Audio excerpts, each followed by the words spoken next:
There are several categories of safety recommendations that will apply to your newborns. Upon discharge, parents must have a car seat to travel home with your baby. There are many different brands and types of car seats available. It's important to read the age, weight, and height limits of any car seat before you purchase it.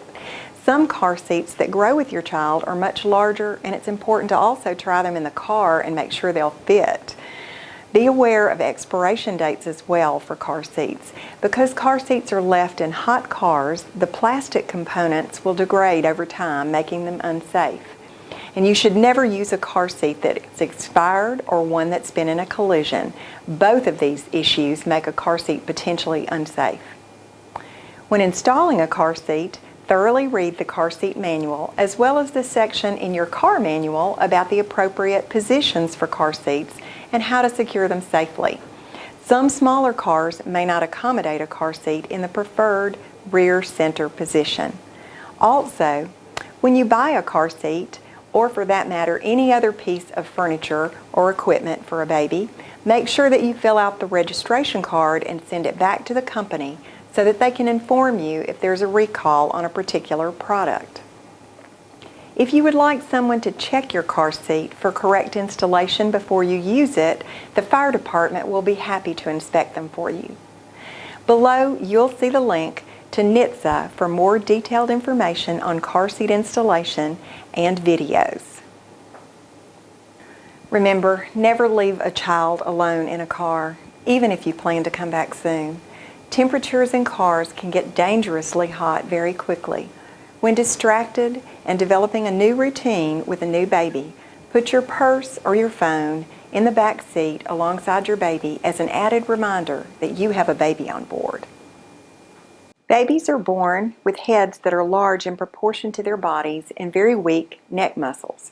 Therefore, it's important to support a baby's head when holding them for the first few weeks or months. Some babies develop very fussy times, usually in the afternoon or early evening when they cry constantly. This can be frustrating for parents. If parents get agitated, they may be tempted to shake a baby while holding them around the torso. Even slight shaking, which causes a baby's head to bob back and forward, can cause internal bleeding, resulting in brain damage, blindness, and even death. If parents need to take a break from a colicky, fussy baby, find another person that you trust to keep your baby for a while. If alone, put your baby in a safe place, such as their crib or bassinet, on their back and turn off the lights, shut the door, and go to another room until you're calm again. Sometimes that may be all your baby needs to stop crying, especially if he is overstimulated or tired. Sudden unexpected infant death, SUID, describes the sudden and unexpected death of a baby less than 1 year old. These deaths often occur during sleep or in the baby's sleep area. They include SIDS, accidental suffocation, entrapment, and strangulation. Though sleep-related deaths are rare, they're the leading cause of deaths for infants in the first year of life. Parents can reduce their baby's risk of sleep-related death by following these recommendations from the American Academy of Pediatrics. Always put your baby on their back to sleep, on a firm, flat surface with no loose blankets, stuffed animals, or bumper pads. Breastfeeding reduces the risk by more than 50%. Pacifiers are a great SIDS reducer, but if you're breastfeeding, wait 3 to 4 weeks until breastfeeding is well established. Don't overdress your infant. If you're comfortable in your home, your baby only needs one light layer beyond what you're wearing. Don't ever let anyone smoke around your baby. Even clothes that smell like smoke can be a risk for your baby for SIDS. And well baby visits are very important, for that's where your child will get their vaccines to help prevent certain childhood diseases. A safe sleep environment is also critical to help prevent SIDS-related deaths. There are products on the market labeled as sleepers or rockers that are in a semi-sitting or a hammock-style position. These are not safe sleep spaces for infants due to their heavy heads and, as we mentioned, weak neck muscles. Head drop or chin tuck can pinch an infant's airway, making it difficult for them to get adequate oxygen. Only use these when you're observing your infant and they're awake. If they fall asleep in a sitting or semi-sitting position, move them to a flat, safe sleep space, positioning them on their backs so that they can easily maintain their airway. Take note when you're selecting your crib. Those manufactured before 2011 don't meet the current safety standards. Also, remember as your baby grows not to place the crib next to a window that might have drapery cords, which pose a strangulation risk. As he gets older and can stand, be sure there are no lamps, humidifiers, or other hazardous objects accessible from the crib as well.